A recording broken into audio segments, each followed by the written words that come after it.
Welcome to the Roads We Take podcast, your safe space to hear real, authentic stories from the people who have taken unconventional roads and carved a life for themselves that is outside the norm. I get into the parts we don't see, the real tea, acknowledging the shit that isn't always easy. My first guest today previously was an A&R executive at some of the biggest labels, including 0207 Def Jam, and signed many artists that you know and love at labels like EMI Records and Atlantic. Now a talent manager to Grammy-nominated producer ThisizLondon and developing new talent. Over the past couple of years, she's launched her own distribution company, Road Collective, forging her way as a Black woman in a male-dominated industry, spotting new talents and championing Black artists. Jade's road is definitely an unconventional journey. I know many will be inspired by her. Now, that's how many of you know her.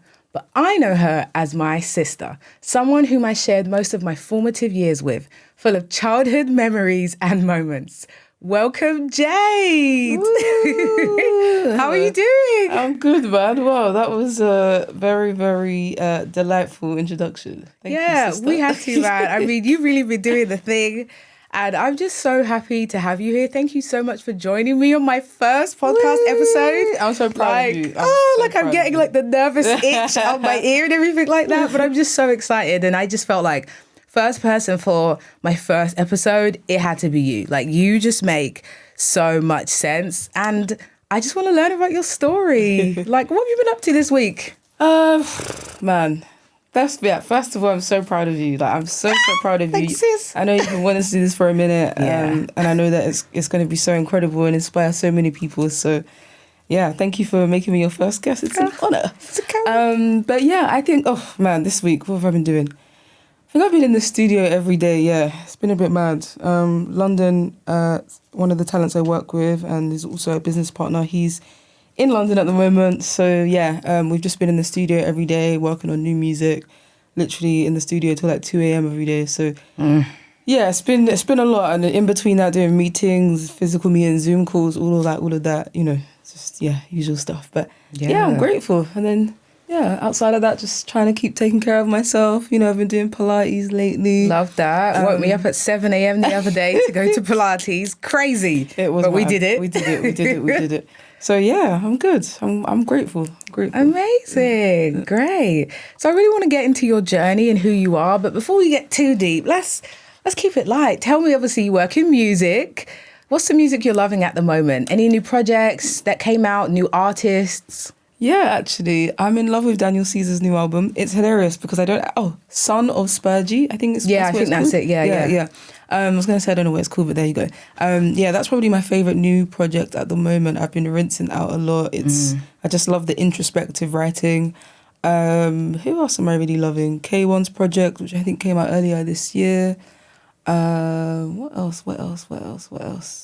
A record that one of my artists are a part of, ThisizLondon and Theodora, Masoko Now Mabele, which that single, I love it so much. Yeah. That's a that mad was my record. hype song at the gym the other day, literally. Yeah, that's a mad record. So I think that's what I've been listening to at the moment. Yeah. Amazing.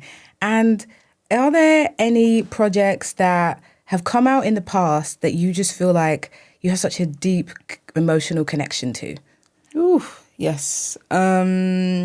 I would say there's an album called Pink Moon. Did you say recently or in the past? No, in the past. Oh, in the past. Okay, in the past. I think this album came out in like the 60s, maybe the 70s, by an artist called Nick Drake. I think he's dead now, rest his soul. But he released an album called Pink Moon, which, it's definitely changed my mind. Again, I don't know, I've had like a weird journey of sometimes being someone who's really into lyrics versus someone who's really into beats. And I feel like the last few years, I started off as a lyrics person, then went into beats.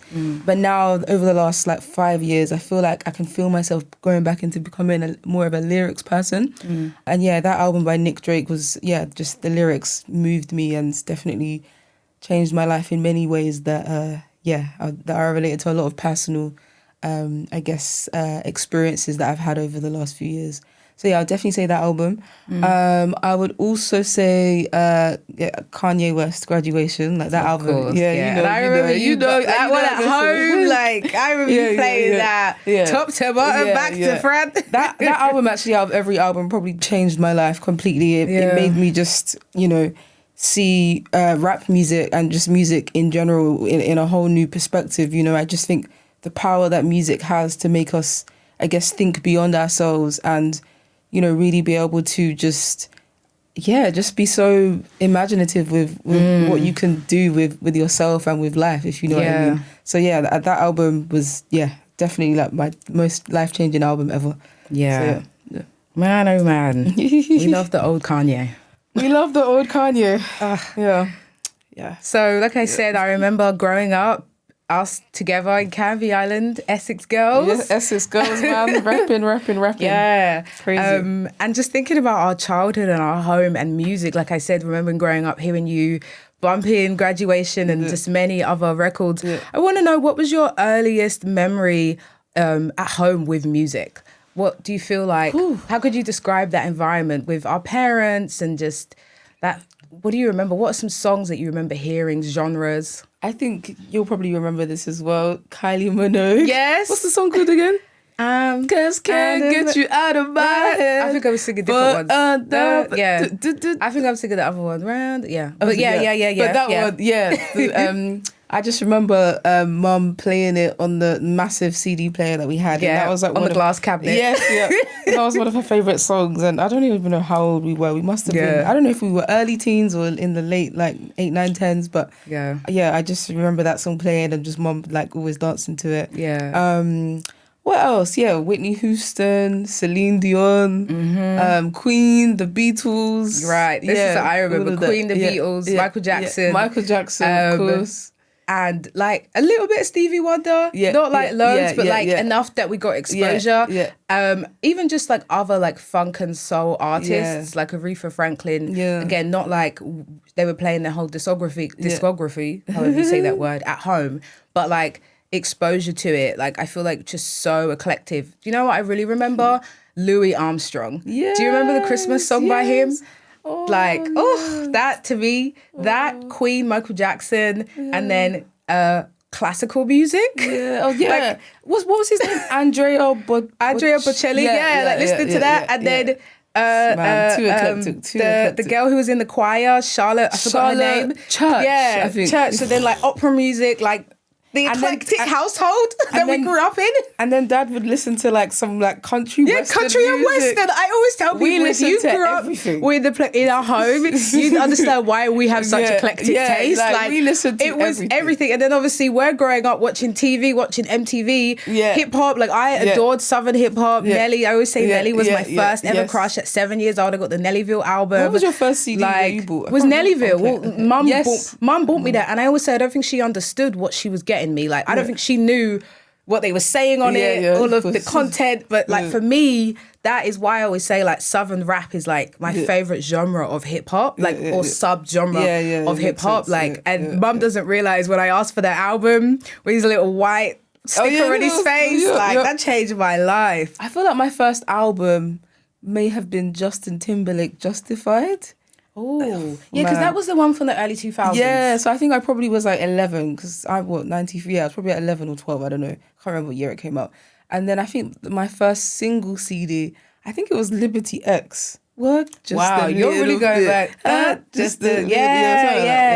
Wow, yeah. That's crazy. Some real UK pop, from early days. Yeah, crazy. Oh my God, that's amazing. I always said now, and I don't know if I've said to you often, how much I feel not only our home influenced my music taste, but also you. I feel you really exposed me to so much. Obviously, we went through the blemo, black emo stage in high school, in secondary school, crazy and times. Listening to rock music. Punk rock, alternative rock, pop rock. Shout out to My Chemical Romance. Screamo, metal, everything.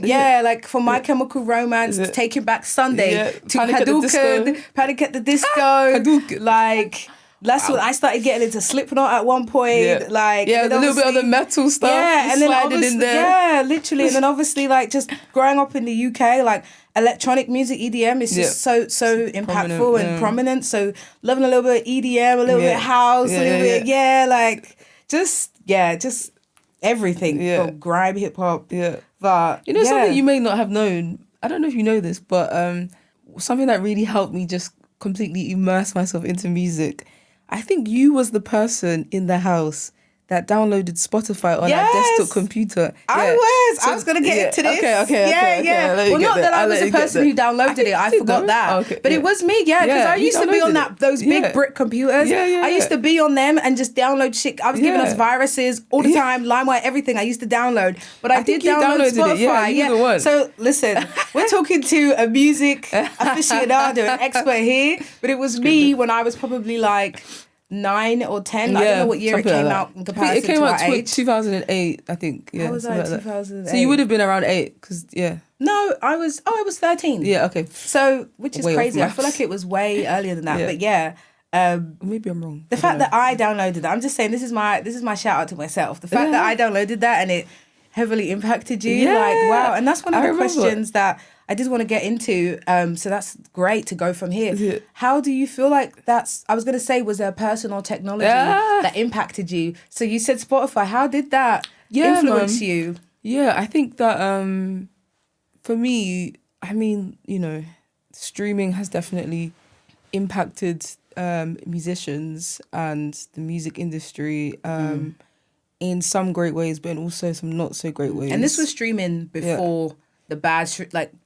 The idea that we have a streaming now and knowing that it isn't always fair and equal, and that but so much is based on it. Back then, it wasn't the main. Yeah. I don't know the terminology. It wasn't the main way to get music out. Like we were still buying CDs. Yeah. I think back then, you still had your Woolworths and HMVs, all those physical stores. Literally. But I think that it's for me, for my journey into music, it just having a library of songs available at my fingertips for free, which is terrible at the time. I was using the Spotify free service.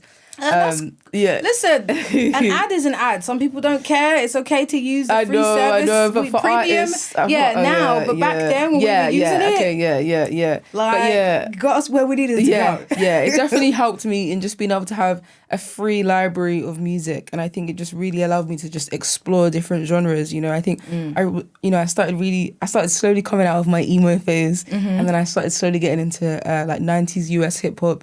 And, really listening to like A Tribe Called Quest and Nas. I feel like I heard about MF Doom because of you. Yeah, all that great stuff. He's like one of my favourite hip hop artists. Yeah. Rest his soul. Yeah. Jade Busola, all those guys. I was really getting into all of that.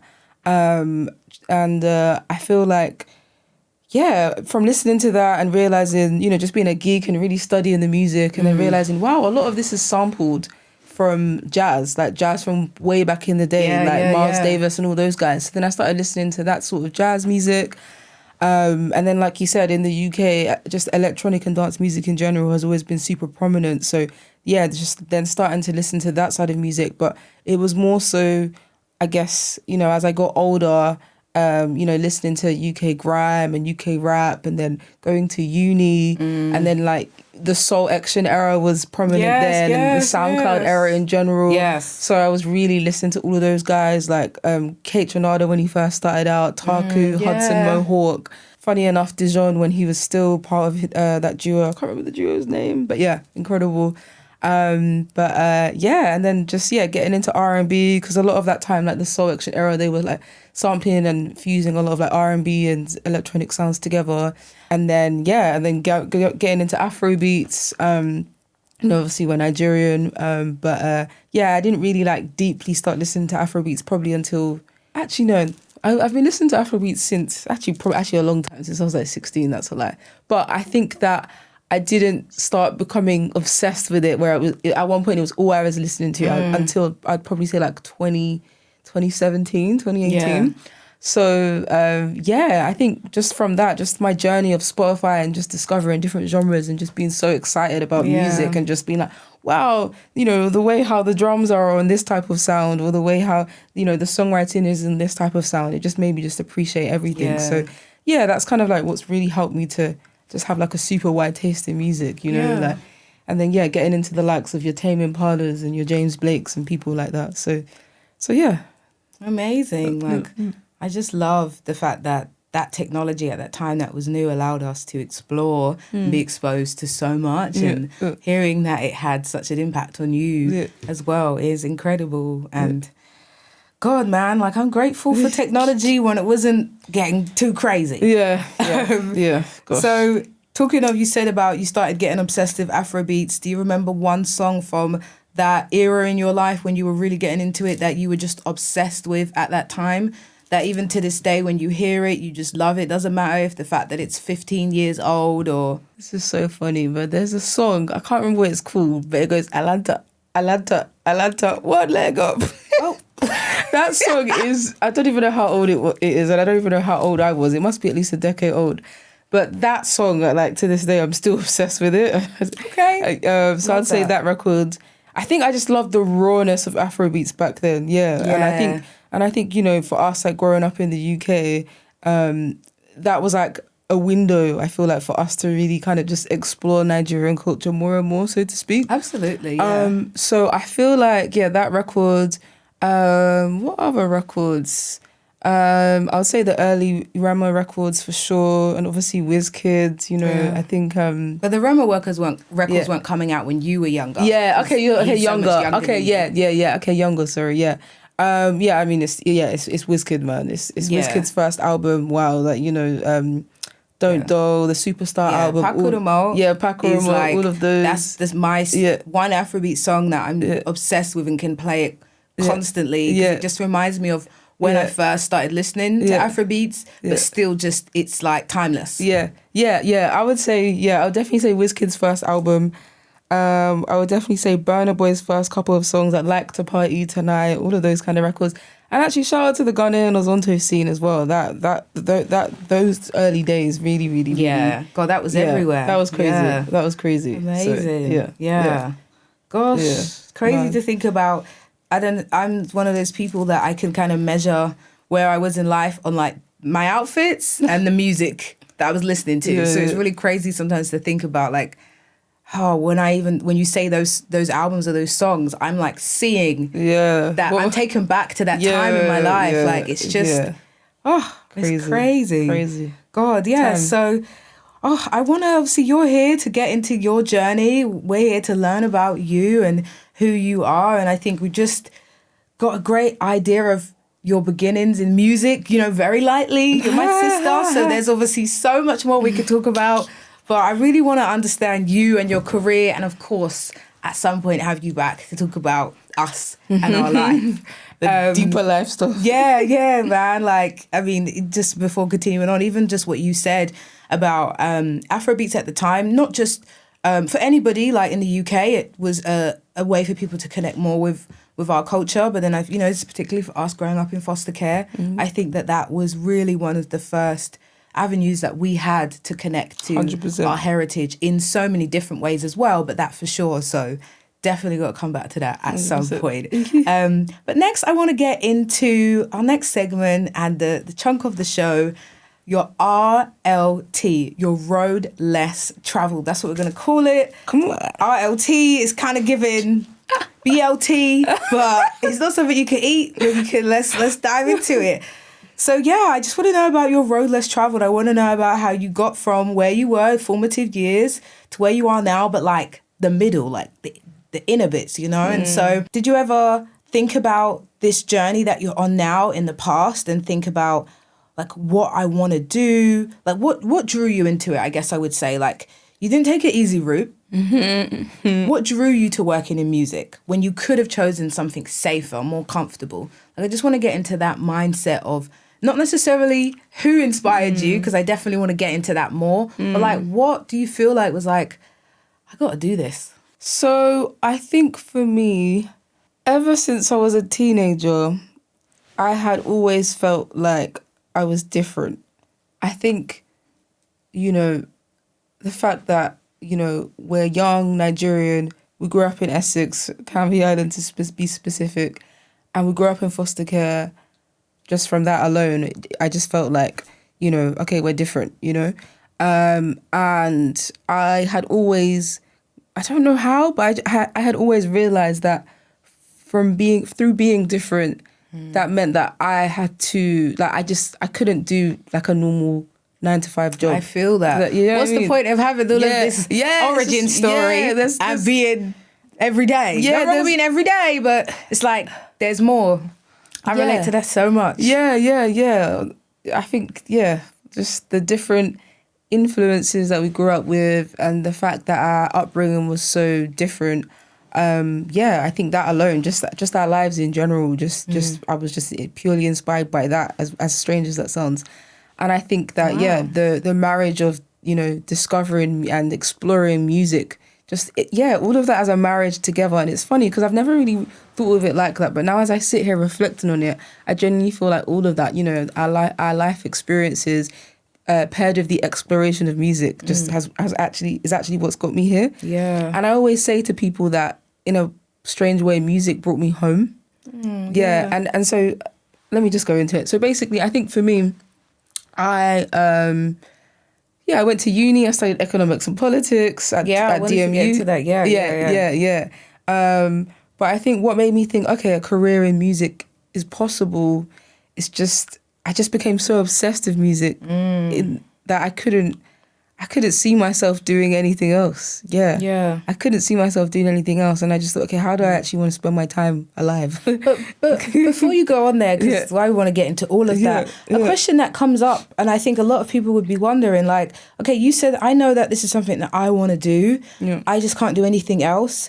But not many people around you are doing it. And I'm not even thinking about, like, I know you had someone who impacted you while you were in uni, and I want to get into that. But like, just going back to the pressures of society, of family, of friends, people who haven't done it. Like, you might know one person who's showing you there's a way, but most people don't know how that to get into music, the music industry. Not even, let alone being an artist itself is one thing, but a lot of people don't even think about the music industry. I want to be on the side where I'm discovering talent, I'm developing talent, I'm helping people achieve their dreams. Like, did you ever feel any pressure not to take that route? Like, as in, do something normal, 9 to 5. And I know, like, and also you did do some 9 to 5s, right? Like, what's that like? Like, how is that in terms of, I want to do this thing, but everyone around me doesn't do it. I haven't seen many people who've done it. You feel like, how do you get there? It's actually quite a difficult question to answer. And I think it's difficult because the passion turned into drive. The passion that I had for music turned into drive so much. And the drive became so big that I didn't even know what no meant. I didn't even know...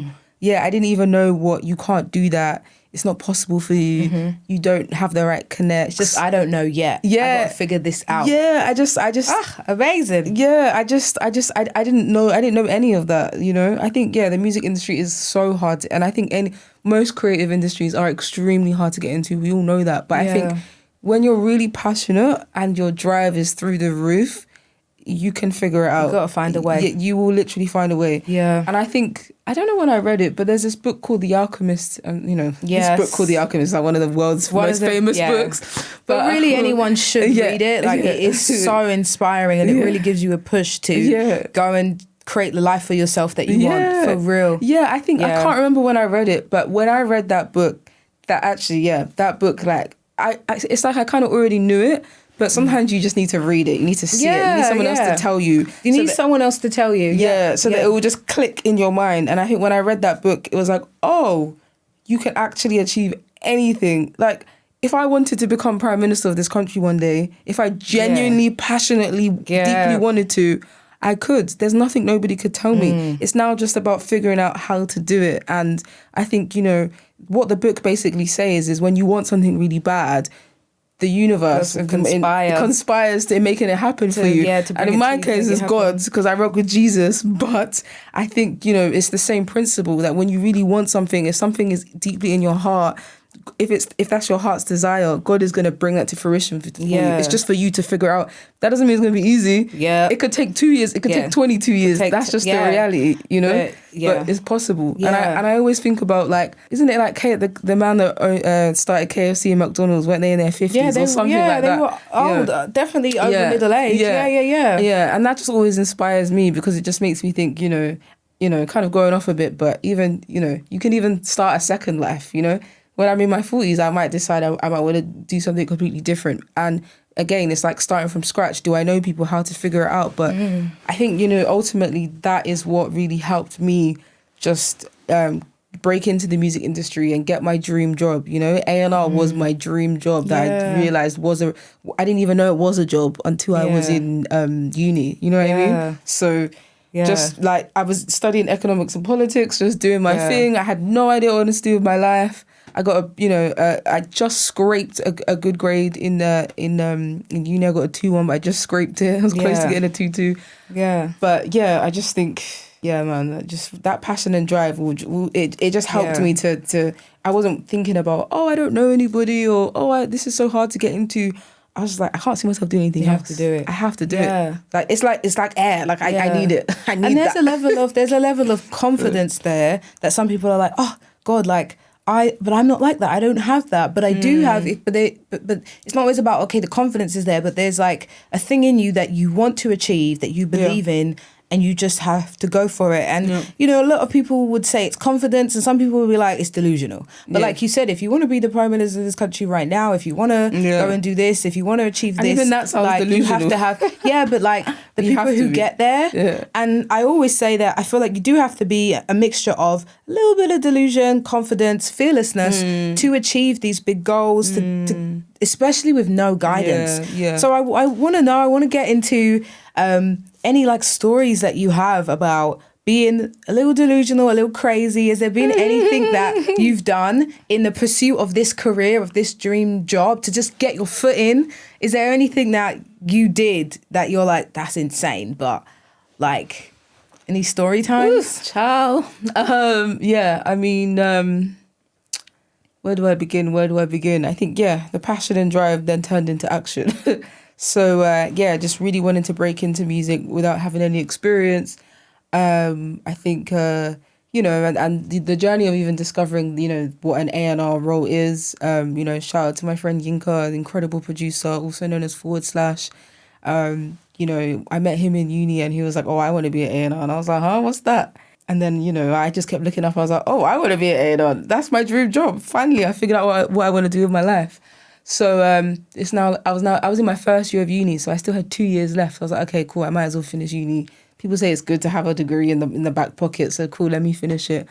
So I finished it, and then I started going to a lot of open mic events in London, in Shoreditch, when Shoreditch was still kind of cool back then. You know, this is like over 10 years ago. And I just started going to a lot of open mic nights and just talking to people. I would be standing at the back of these events and just be there by myself and just like literally talk to the person next to me.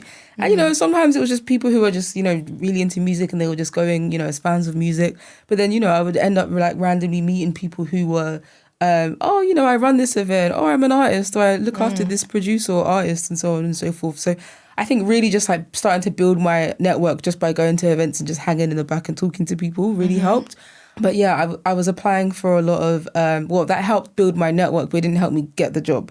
It didn't help me break into it. I think what helped me break into it was I was applying for loads of jobs, loads of entry-level internships, and assistant roles, A&R roles, getting absolutely nowhere with it, feeling very hopeless. Feeling very close to giving up, to be honest with you, because I was just like, man, like I need money. Like we need money. I'm out of uni now. Like we need the bread. Joke. Yeah, like as we know, our mum tried our best, but we were on our own. So it's very much just like, okay, I'm out of uni. There's no more student loans. I need a job. So what's that crazy thing that you were like, I need to figure this out. So I went to, I showed up to the Sony building when the Sony head office in London was still in Kensington. and I pretended that I had a job. No, I pretended that I had an interview, basically. A job interview. Yeah, job interview, yeah. But okay, so before you walk up to the Sony building with no interview, what's it going through your mind? What's the plan to get in there? And the hunger that I had back then was just next level.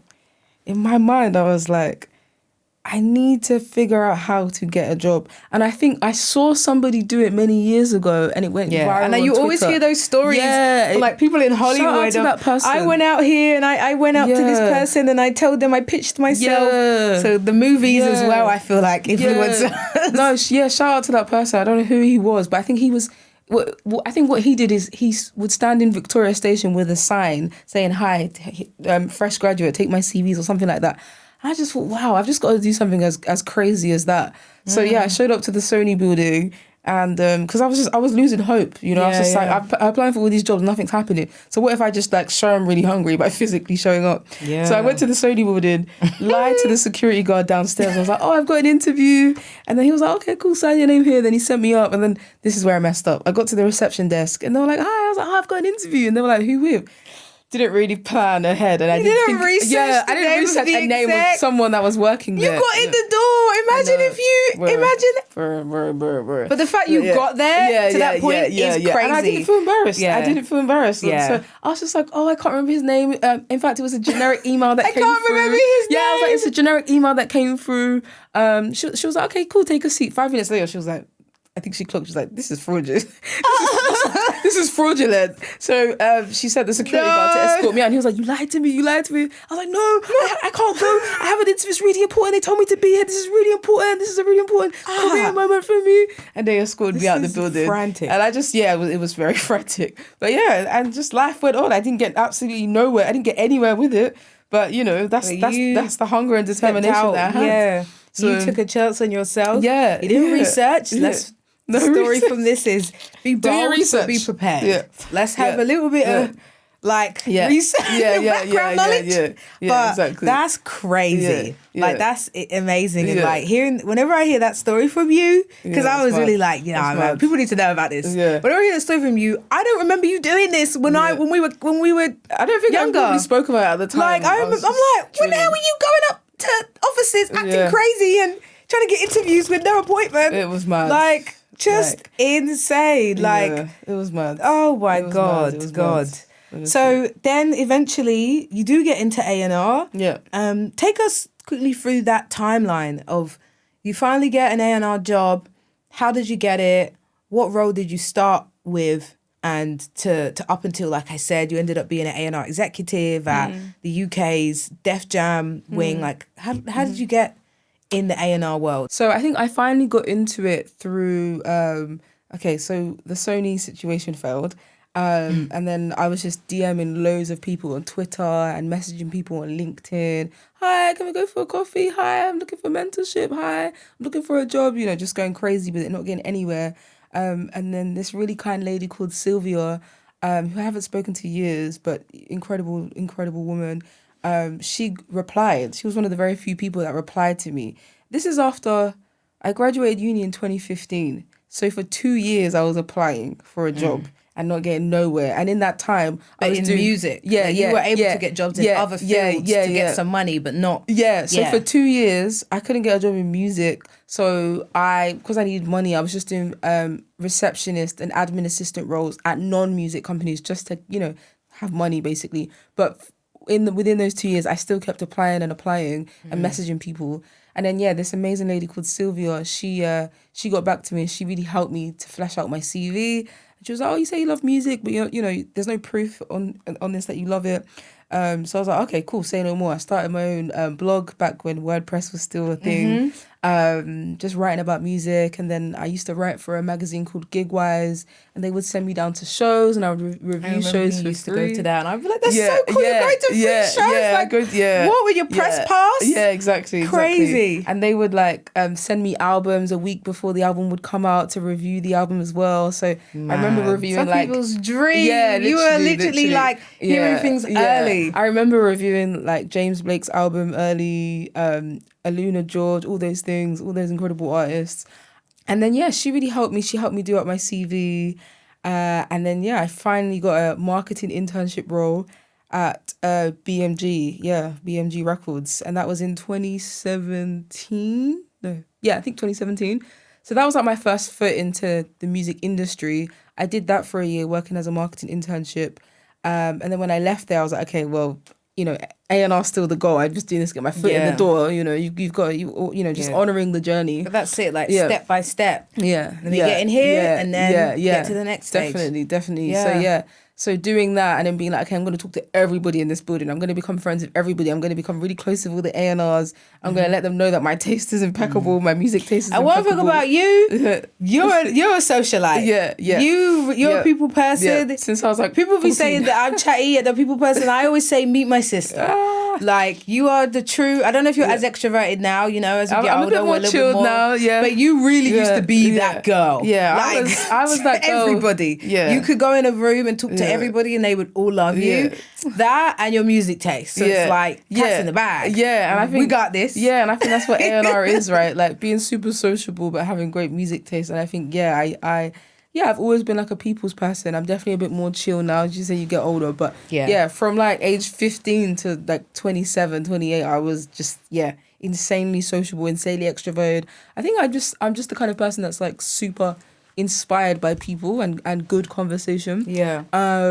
So I finally got into A&R because there was a guy called Joe Etchells, who I absolutely adore.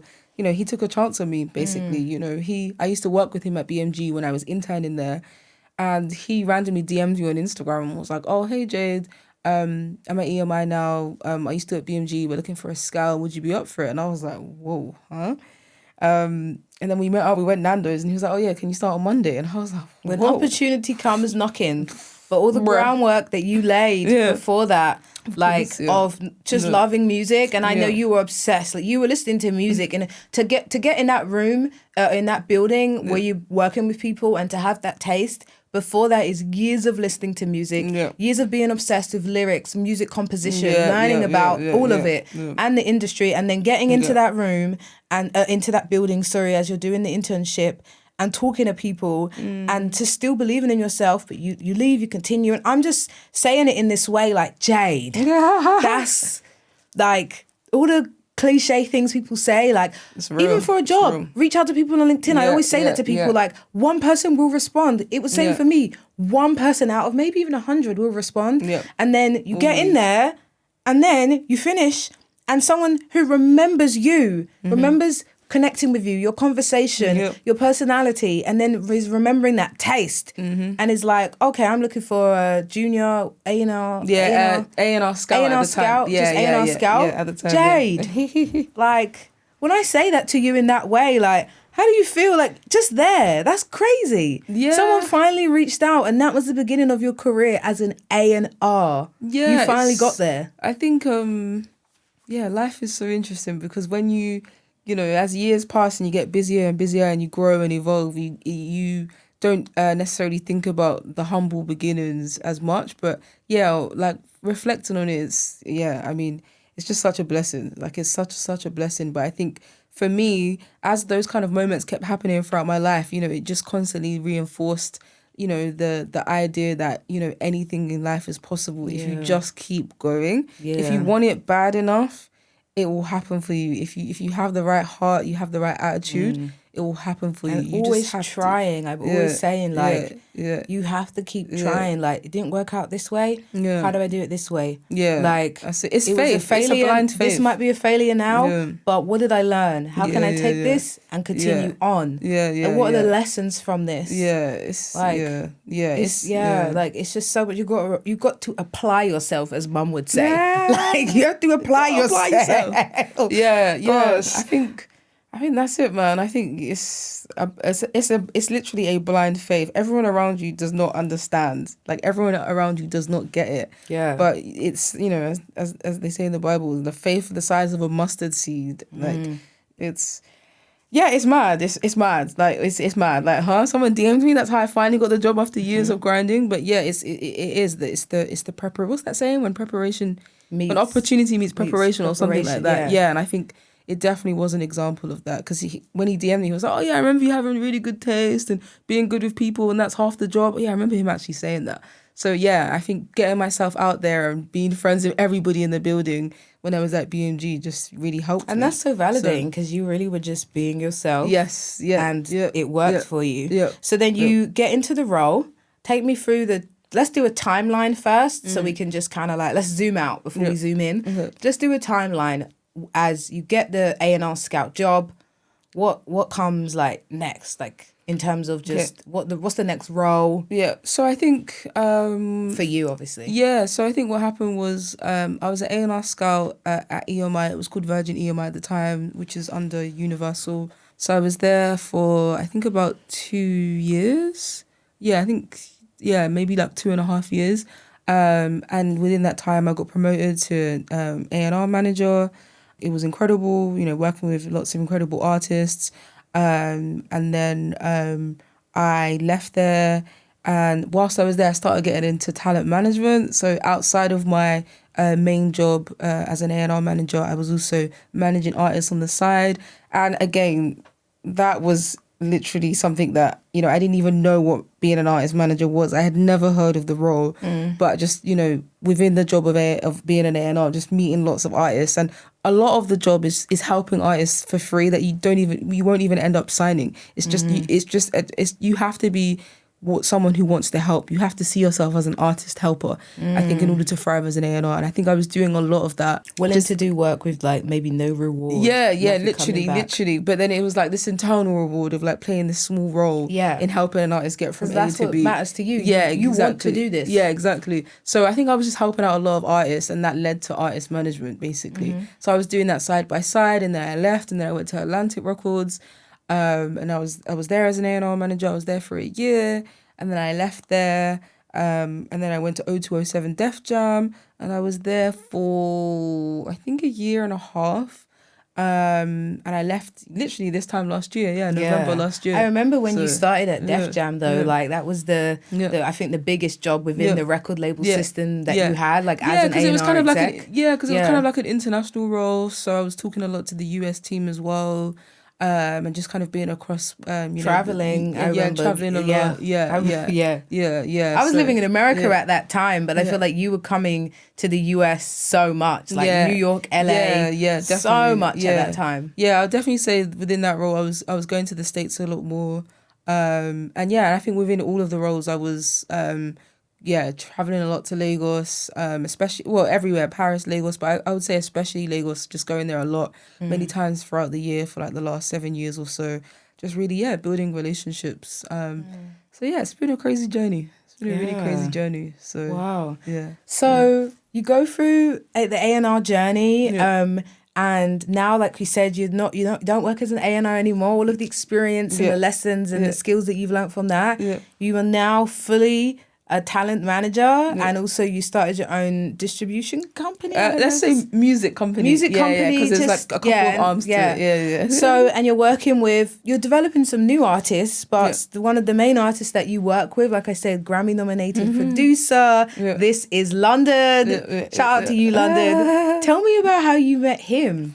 And how you started working together. So we met in 2019, I believe. Yeah, we met in 2019 in a studio. Me and Benji Flow, incredible artist. I love his music. We went to Lagos in 2019 to do sessions. We linked up with London. I think the Universal Nigeria office made that session happen. And so obviously I was there in the session, and that's when I met London, and we just stayed in touch. And then 2021 we like properly reconnected again. He was like, he's looking for a manager, and I was like, oh, funny enough, I'm coming to Lagos, let's chat, let's get into it. Like the energy just felt right. I think we both have similar taste in that, obviously I'm Nigerian, but I was born and raised here. He's Nigerian, but he was born and raised there. But our taste is very similar in that we both like quirky. Like, we love Afrobeats. You're a little funky. Yeah, like, we love Afrobeats, but we both love... we're both still quite eclectic. And London is amazing in that. He can produce anything. Like, he's a beast. He can touch like that's what they say, the cheat code. Yeah. Like he can touch any genre. And I don't think a lot of people know some of the songs that he's made that like they don't, because obviously he works closely with Rema, which is amazing, and was one of the producers on Calm Down, global hit. But like there's so many other songs, like the song he did on the Thames album, which was the only song on that album that was really sonically different, in my opinion. Like all the different things he can do, and now working with Theodora, he can do it all. And also he was on, now I'm just going for it because I'm remembering, he was on The Weeknd, that record with Stormzy and Ray, produced that too. Incredible. So I can see he's like a beast, man. You too, I can see that connection. Like you said, you're Nigerian, but you grew up in the UK. He's Nigerian, grew up in Nigeria. But like taste doesn't know any borders. Connection. Like having similar taste. Yeah, definitely. It's I amazing. Think that, he's insane. Like he is insane. And I think the world is even still yet to hear, how eclectic his taste is, and where we're going to take it in terms of music, in ways in which people won't expect. So, and I'm excited for him to release some of his own music. The record Pina Colada. Oh, that was my jam. That's just a song that just makes me feel so like sexy, and that was great. And like hopefully like more music coming out. As a producer being an artist. And can you 100%. Explain like what that is? Like obviously people understand you have big producers behind big songs and we know their names throughout all throughout all genres. Like in hip hop we know loads of big producers, but when we see the producer release a song, as in it's their name and then it's featuring the artists, obviously a lot of the time the producer isn't singing or rapping on or speaking on the track. Sometimes they are, but it's not mainly their voice. What is that like? How do we get from I'm just a producer and you see me in the credits to this is my song, like the Metro Boomins and the DJ Khaled's and SARS and K Tronado? Like what is that? What is that when they say, oh, he's a producer but he's an artist? I guess the term is producer artist. When you essentially, I guess, go from producing records for artists to actually now being the lead artist on the record. So you're now the producer is now the person, the artist that's releasing the records, and he is now featuring the vocalist on the track. And it's just something that London's always wanted to do. So it's exciting. We got started about a year ago with that Pina Colada record with Arista and Black. Shout out those guys. But excited to just keep building. Amazing. And now like with London and all of the big things that he has coming, and also you're now managing other like new talent and artists as well. What's something that you wish you knew when you started talent management? It's so crazy because like I said, I didn't know it existed, and so it wasn't something I wanted to do. I just fell into it because I was just helping artists out whilst I was an A&R. And then it was like, oh, okay. I was working with another incredible artist called Nonso Amadi, and I was helping him out. Helping him out to managing him. Nonso's music, he has like some songs that like just type of stuff I want to play at my wedding. Timeless. He's made some real timeless records. But so I think something that I wish I knew was the importance of knowing that it's not a 9-to-5 job. It's a 24/7, a job. So if you're getting into it, you've really got to, accept and realize that you're going to be working all around the clock from the minute you wake up to the minute you go to bed, including weekends, including Sundays, I didn't realize that, but it's only as you get into it and you're doing it more and more, you realize this is kind of the only way it's going to be if you're going to be an effective manager. And I think most people probably don't realize that until they actually start it. Gosh. And I think even just working in music in general, I think especially within the roles of A&R and management, you've just got to realize that and accept that, oh, okay, this is my life. I see you be coming home late, literally going out early, everything. So just on that, I want to move on to the next segment before we finish, where I I want you to kind of give someone a little bit of advice. So this segment is called The Map Isn't Mapping. Yeah. Obviously, the podcast is about the journeys, the roads that we take in life, the paths that we're on. So The Map Isn't Mapping. This is a segment where you'll give someone advice who's aspiring to enter into the area of work that you're in or to progress from where they are. And so I did ask my followers on Instagram to put in some questions. And this question comes from someone who's anonymous. And she says, "Hey, Jade, I'm in my early 20s, starting out working in the music industry. And from your experience, what qualities do you think are truly needed to thrive in this industry? You've met and worked with some incredibly talented execs. What do they consistently do differently from others? As an aspiring exec myself, I'd love to know which habits or mindsets are essential for reaching the higher levels." I think drive. Yeah, I'd say drive. I mean, obviously, it's something I've spoken about a lot already, but I think all the super successful execs that, inspire me and that I look up to, they just have crazy drive. Like, they don't know how to take no for an answer. They're very solutions orientated. They're solutions based. They're gonna figure out the problem. They're gonna solve it.